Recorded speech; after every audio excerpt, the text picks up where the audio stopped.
Pemirsa, keputusan Indonesia bergabung dalam Dewan Perdamaian Gaza tak ayal menyita perhatian dunia. Tidak hanya karena Donald Trump yang berada di belakangnya, langkah ini pun membawa Indonesia masuk ke dalam pusaran geopolitika.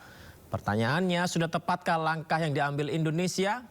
Akankah perdamaian di Gaza benar-benar tercipta? Kita bahas lebih dalam bersama narasumber istimewa kita, Ustadz Samsi Ali, Imam Besar Islamic Center of New York, serta pengamat Timur Tengah Dina Sulaimana. Assalamualaikum, selamat malam Ustadz Samsi dan Mbak Dina, halo. Ya, waalaikumsalam Mas Yudi. Terima kasih banyak sudah berkenan berbagi di Sindo Prime.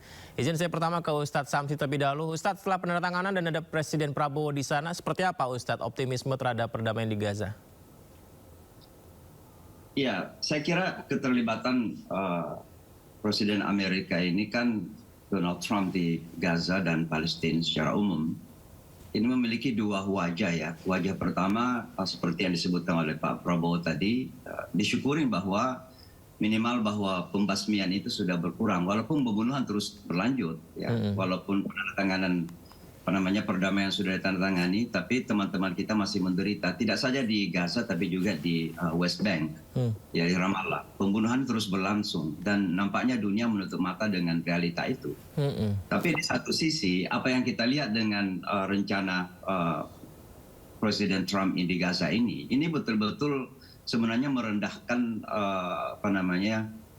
martabat bangsa Palestina dan bahkan dunia Islam dan dunia Arab khususnya. Kenapa? Karena justru yang dikedepankan adalah aspek ekonomi. Padahal sebenarnya permasalahan Palestina itu kan bukan permasalahan ekonomi. Itu permasalahan politik. Bagaimana mereka hak-hak dasar mereka untuk merdeka tidak diberikan oleh oleh Israel. Dan oleh karenanya saya melihat bahwa apa yang dilakukan Donald Trump ini kan kita sudah tahu tidak peduli dengan hukum internasional kan. Bahkan mengatakan I don't care dengan hukum internasional. Mencaplok Venezuela dan sebagainya. Jadi apa yang dilakukan di Gaza ini sebenarnya adalah bagian dari representasi karakter Donald Trump yang tidak peduli dengan hukum dan hukum internasional khususnya ketika sudah berkaitan dengan kepentingan pribadi dan kepentingan keluarganya. Makanya yang menjelaskan kepada Dewan Perdamaian ini kan Jared Kushner. Siapa Jared Kushner? Kan bukan apa-apa, itu hanya anak menantunya kebetulan pebisnis real estate. Dan yang dikedepankan memang aspek-aspek ekonomi. Jadi saya sebenarnya sangat-sangat pesimis bahwa apa yang dilakukan Donald Trump ini akan memberikan keuntungan kepada bangsa Palestina. Dan sayang sekali bahwa Indonesia ikut terlibat dengan harapan bisa memainkan peranan, tapi sebenarnya cuma ditarik oleh Amerika Serikat karena Amerika Serikat memang punya kekuatan, apapun bentuk kekuatan itu. Tapi nampaknya kebijakan luar negeri Indonesia yang bebas aktif ini, yang seharusnya selalu berpihak kepada kebenaran dan keadilan, sekarang cenderung ditarik oleh kekuatan politik, kekuatan ekonomi khususnya. Jadi saya tidak melihat bahwa ini sesuatu yang optimis bagi bangsa Palestina. Karena membutuhkan anggaran yang juga cukup besar untuk proyek yang disampaikan di tepi laut ya, kalau tidak salah disampaikan apakah real estate atau pengembangan bisnis di sana begitu Ustadz. Apakah ini juga sebenarnya Indonesia mau untuk membantu memberikan donasi atau lebih kepada ini sebenarnya bisnis to bisnis kesannya Ustadz? Iya, saya kira dilemanya memang pada dua hal itu. Pertama, Indonesia kan sebenarnya juga membutuhkan dana sekarang ini. Bagaimana bencana alam baru-baru ini kan masih teman-teman kita di Aceh, kita di Sumatera masih menderita. Seharusnya dana itu diarahkan ke sana semuanya. Ya. Saya tidak mengatakan bahwa kita tidak peduli dengan Gaza. Tapi apakah efektif dana itu diberikan kepada Jared Kushner, menantu Donald Trump misalnya kan, untuk dikelola. Apalagi tujuannya ini Jared Kushner sudah terbuka mengatakan bahwa punya potensi ekonomi besar. Jadi itu hanya untuk ekonomi. Padahal sebenarnya permasalahan mendasar daripada bangsa Palestina adalah kemerdekaan. Mereka harus merdeka, itu yang mereka perlukan. Kalau kemerdekaan tidak didapatkan, apa arti perekonomian? Apa arti pembangunan yang akan nanti dahsyat atau hebat itu? Kalau bangsa Palestina tetap dalam keadaan terjajah. Apalagi dengan pembangunan Gaza ini kan tujuannya adalah bagaimana bangsa Palestina semakin termarginalkan. Pertanyaan besar kan kenapa pemerintahan Palestina tidak diikutkan di situ? Kenapa tidak ada yang diikutkan? Yang kedua, kenapa Perserikatan Bangsa-Bangsa sebagai organisasi yang diakui oleh seluruh negara di dunia ini kok nampaknya disisihkan Donald Trump? Apakah Indonesia ikut membenarkan sikap Donald Trump kepada organisasi dunia ini, PBB ini? Kan seharusnya tidak demikian.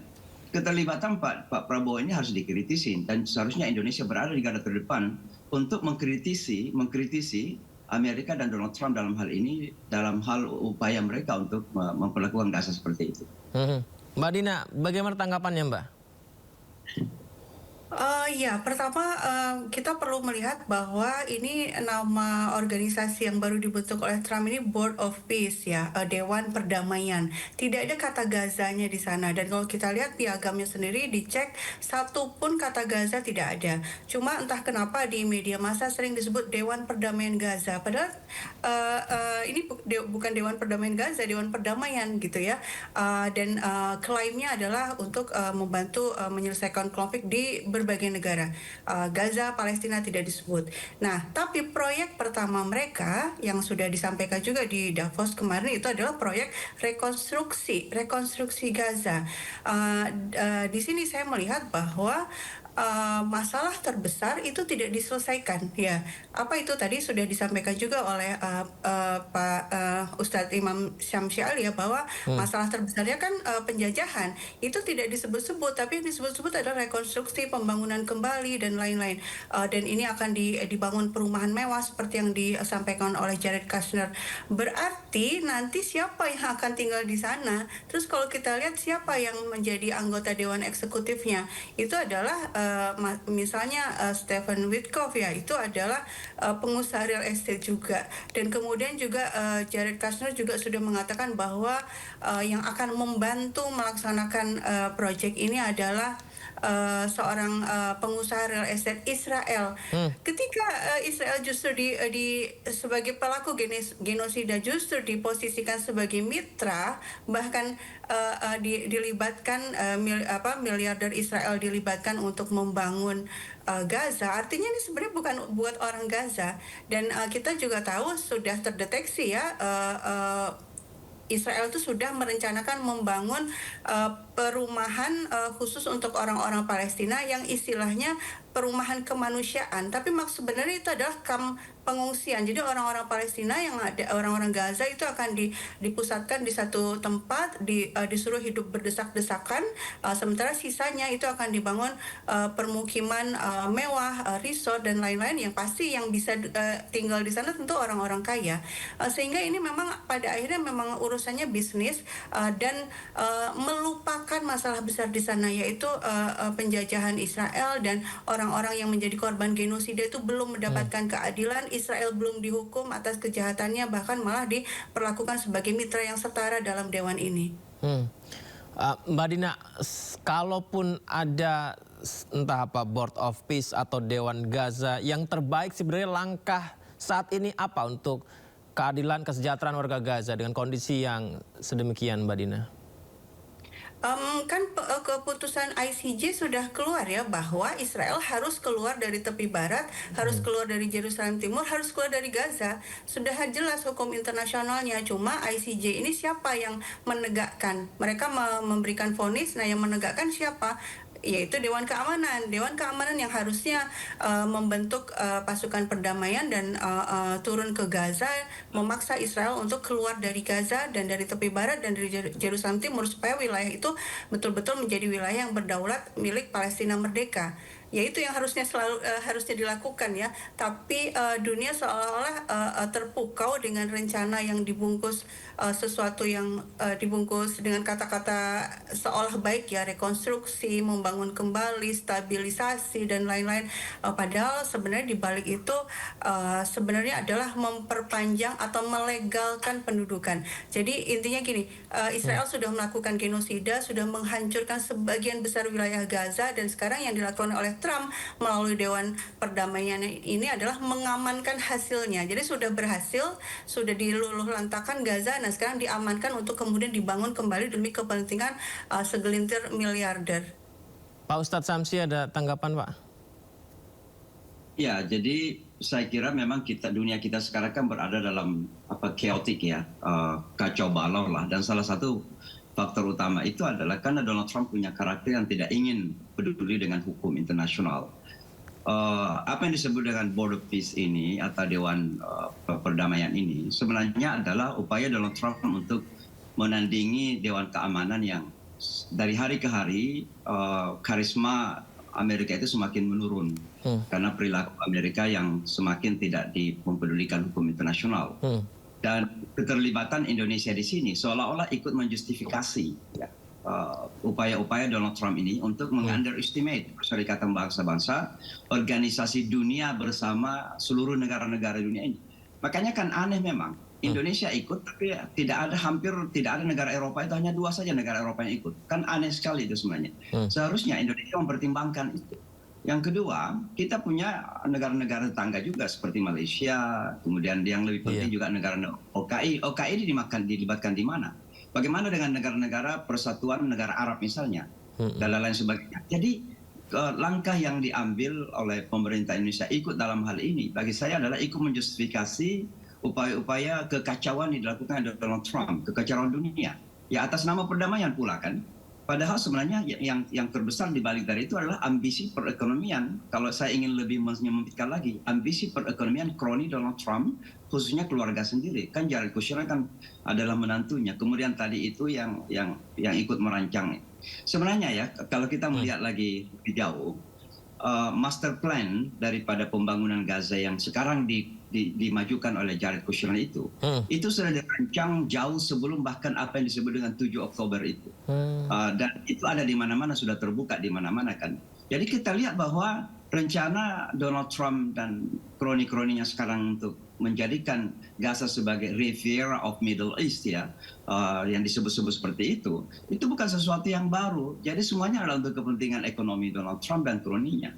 Dan sayang sekali bahwa Indonesia ikut terjatuh dalam trap ya, dalam trap ini, dan sehingga nanti agak berat untuk kembali memulihkan itu, karena citra agak juga itu berluka. Baik, Pak Ustadz dan Mbak Dina, kita simak dulu informasi mengenai Presiden Vladimir Putin mengatakan Rusia akan menyumbang $1 miliar untuk mendukung rekonstruksi Gaza. Kita simak dulu informasinya berikut ini. Jadi hal ini disampaikan Putin saat menyambut kedatangan Presiden Palestina Mahmud Abbas di Moskow di waktu yang sama. Di waktu yang sama, Putin bertemu dengan Mahmud Abbas di Moskow. Dan Putin mengatakan mengalokasikan dana $1 miliar untuk Dewan Perdamaian Gaza guna menyelesaikan masalah Palestina. Dana yang diambil berasal dari aset Rusia yang dibekukan di Amerika Serikat. Putin menegaskan hanya dengan pembentukan negara Palestina secara penuh yang mengakhiri konflik di Timur Tengah. Abbas pun menyampaikan rasa terima kasihnya kepada Moskow atas bantuan keuangan dan dukungan terhadap proses perdamaian. Отношения России и Палестины имеют глубокие корни и носят особый характер по качеству. Еще в 1988 году Советский Союз признал палестинское государство. И мы придерживаемся такой же позиции и сегодня. Наше отношение к вопросам Палестины и урегулирования на Ближнем Востоке носят принципиальный, не конъюнктурный характер. Исходим из того, что только образование и полноценное функционирование палестинского государства может привести к окончательному урегулированию ближневосточного конфликта в Москве. وروسيا بالنسبة لنا الصديق الكبير الذي نعتمد عليه كثيرا في كل المجالات. وهنا أذكر أن روسيا تاريخيا تقف إلى جانب الشعب الفلسطيني على المستوى السياسي وعلى المستوى الدبلوماسي. أما المساعدات الاقتصادية والمالية فهي كثيرة وكثيرة جدا، وقد تفضلتم بذكر بعضها، ولكن شعبنا يعني سعيد جدا وممتن جدا لروسيا على هذه المساعدات وعلى هذه المواقف التي تقفونها معنا. Baik, kita lanjutkan dialog kita bersama Pak Ustadz dan Mbak Dina. Mbak Dina, kalau tadi kita dengarkan Putin menyampaikan siap membantu rekonstruksi Gaza, bahkan menyumbangkan $1 miliar ya. Kemudian Board of Peace ini juga menyampaikan bahwa mengelola transisi, stabilisasi dan rekonstruksi Gaza pasca perang. Apa perbedaannya Mbak Dina? Tapi ditahan dulu jawabannya, setelah jeda kita akan bahas pemirsa. Tetap bersama kami. Kita lanjutkan dialog kita pemirsa bersama dengan Mbak Dina dan juga Pak Ustadz. Saya kembali ke Mbak Dina. Mbak Dina, ini kalau melihat tadi disampaikan oleh Putin bahwa mereka akan membantu rekonstruksi menyumbang 1 miliar dolar Amerika Serikat untuk Dewan Perdamaian Gaza. Sementara Board of Peace yang disampaikan oleh Trump juga menyampaikan hal yang sama. Kalau melihat perbedaannya, apa yang membedakan antara kedua ini, Mbak Dina?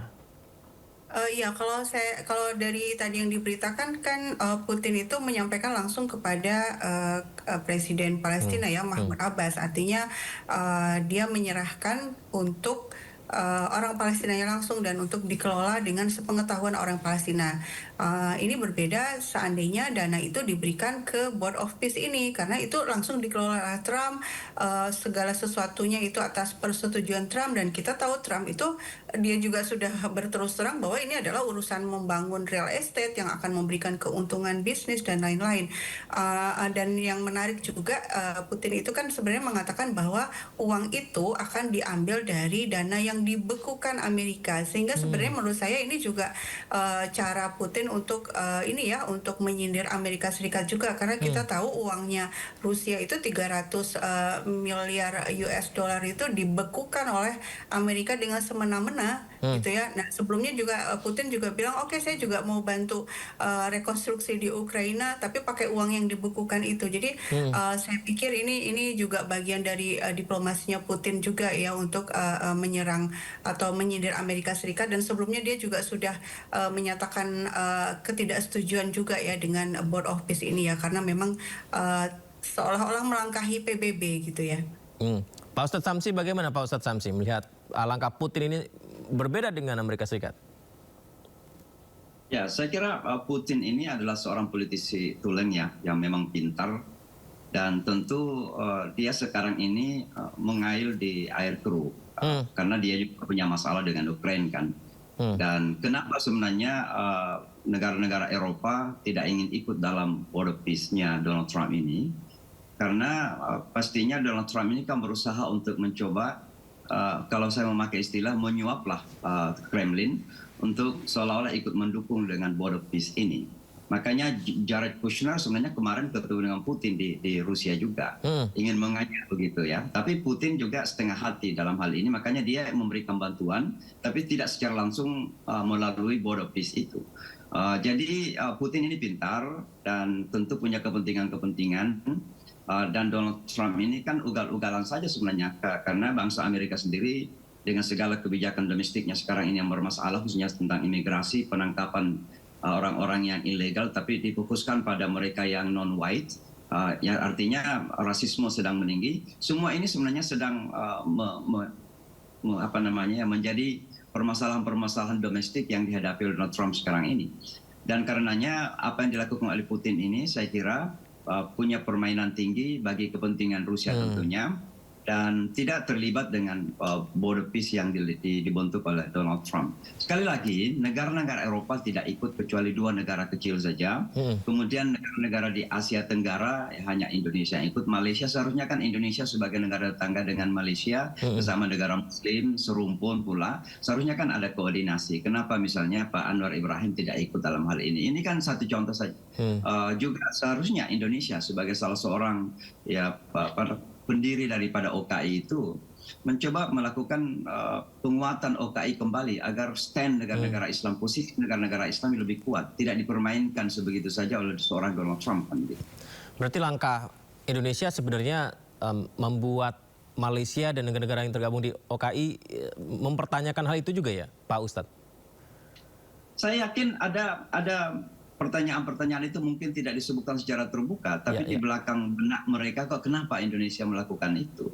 Apa kepentingan, apakah betul-betul Indonesia ingin ikut terlibat dalam menyelesaikan, dan apakah itu langkah yang tepat untuk menyelesaikan permasalahan saudara-saudara kita di Palestina? Karena sekali lagi kembali kepada permasalahan dasar adalah penjajahan bangsa kepada bangsa yang lain.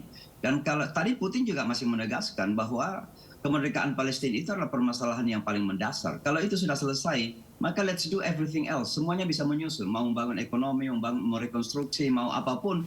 Asal kemerdekaan Palestina sudah dilakukan. Bangsa Palestina bukan tidak ingin membangun. Tapi apa arti pembangunan kalau mereka masih terjajah. Apalagi dengan upaya untuk pembangunan dengan cara Donald Trump ini kan nanti pada akhirnya bangsa Palestina itu akan semakin disisihkan. Palingan mereka akan diberikan tempat-tempat yang mungkin kalau mohon maaf kalau memakai kata yang agak kasar, akan ditempatkan seperti budak-budak di negara mereka sendiri. Makanya dari awal pun mereka tidak dilibatkan kan. Ini sesuatu yang sebenarnya sangat menyedihkan.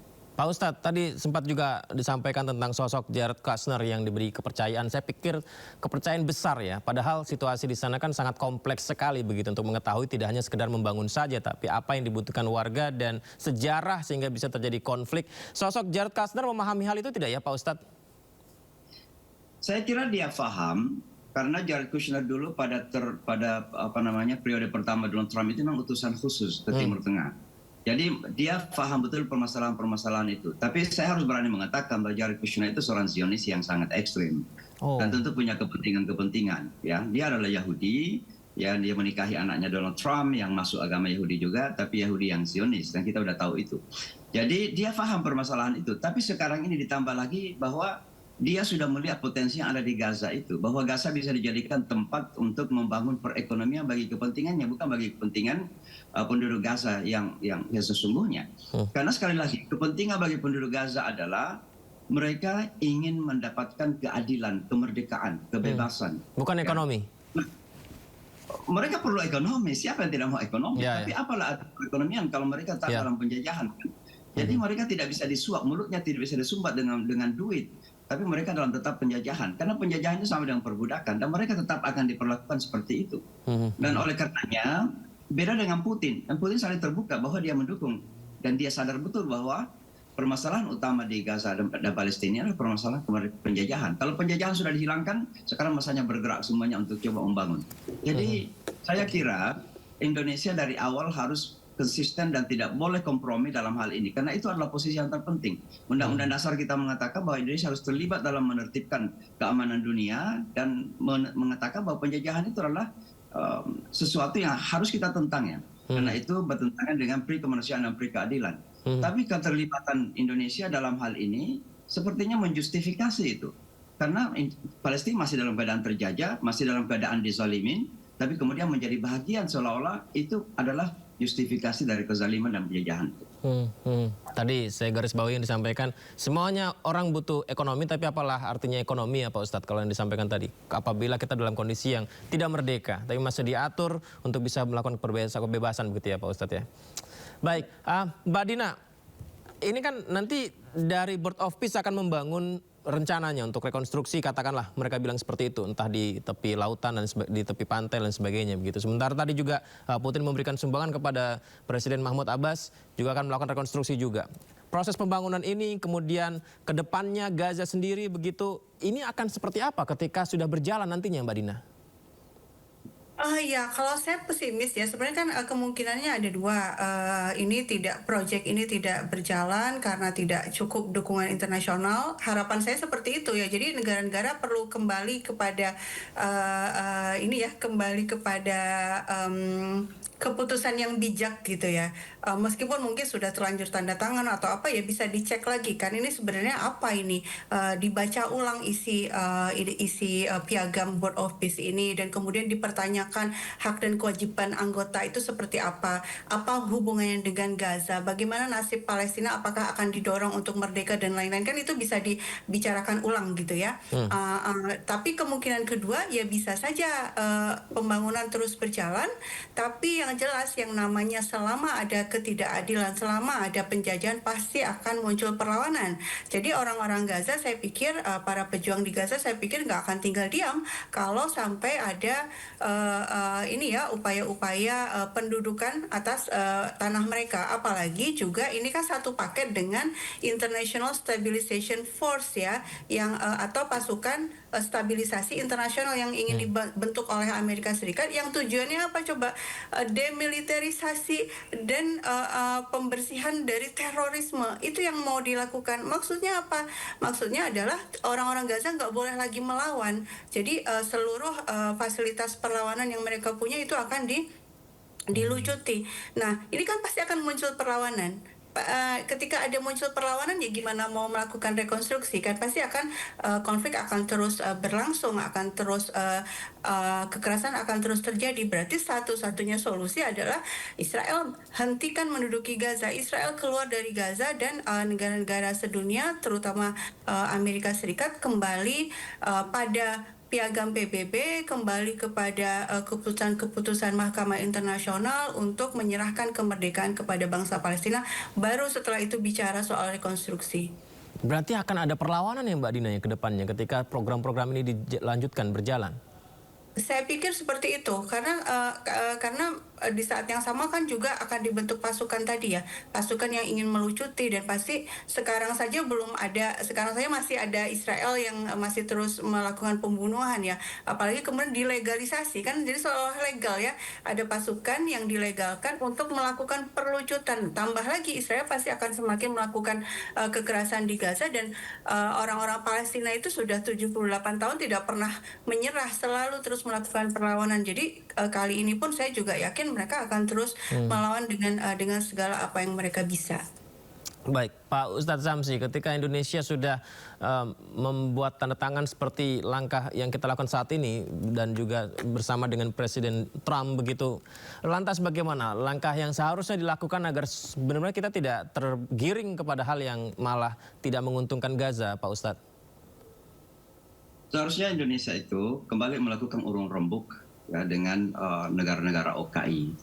Ya karena bagaimanapun juga permasalahan Palestina ini kan pertama kali itu dibantu oleh OKI. OKI itu berdiri karena pembakaran Masjid Al-Aqsa pertama kali dulu pada zaman Pak Harto. Jadi solusi Palestina atau Gaza ini tidak bisa dilepaskan dari peranan OKI. Dan segala langkah dunia Islam yang diambil atas nama Gaza dan Palestina ini seharusnya memang melalui OKI, penguatan OKI. Saya selalu mengatakan bahwa OKI sekarang ini satu organisasi yang tidak punya kuku, tidak punya gigi, tidak bisa menggigit. Dan seharusnya Indonesia bisa memainkan peranan kembali untuk mensolidifikasi, menguatkan kembali OKI itu. Selain itu juga Indonesia kan punya tetangga-tetangga ASEAN, negara-negara ASEAN. Seharusnya melakukan musyawarah kalau dalam bahasa kita kan. Nah, sebelum melangkah lebih jauh. Sekarang Indonesia sudah ikut menandatangani. Barangkali bisa saja Indonesia mengatakan saya memang ikut menandatangani tapi dengan persyaratan-persyaratan harus diajukan. Jadi apakah ada itu atau tidak, atau sekedar ikut menandatangani untuk dilihat sebagai penguatan, menjustifikasi dari apa yang dilakukan oleh Donald Trump. Ini sangat dilema sekali. Donald Trump tidak perlu dengan hukum internasional dan itu terbuka dikatakan.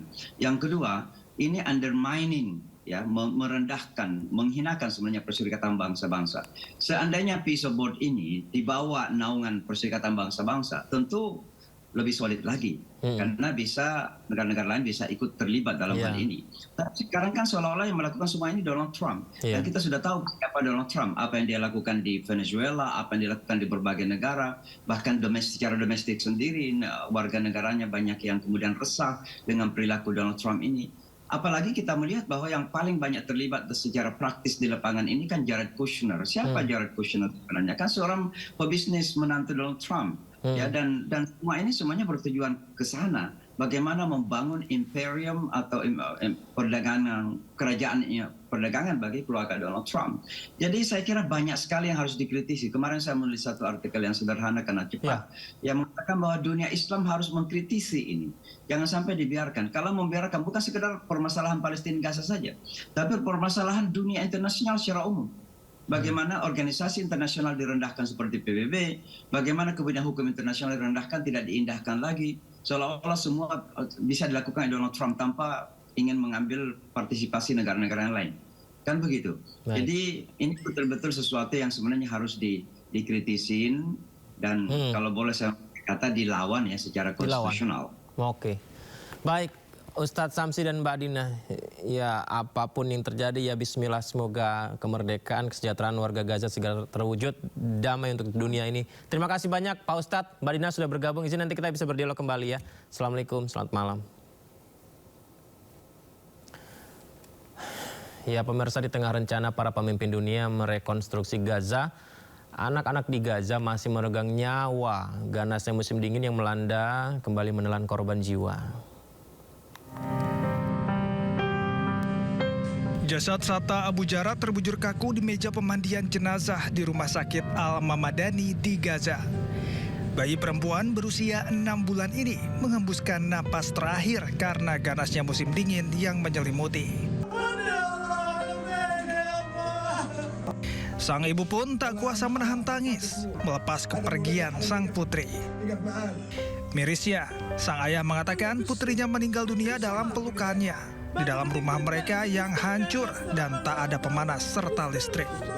توفت الصبحيات بمسك بنتي طلع فيها لا هي ميته اجراء اخذت على المستشفى الدكتور قال لي والله هذه ميته من ايش يا دكتور ماتت قال والله من البرد طبعا لها بأربعينية والله انا يعني ضد بيتي يعني راح يعني الحمد لله وانا والله هيني ساكن فيش عفش ولا في شيء وفيش عندي غطاء ولا تد في حتى كهرباء ما فيش شيء.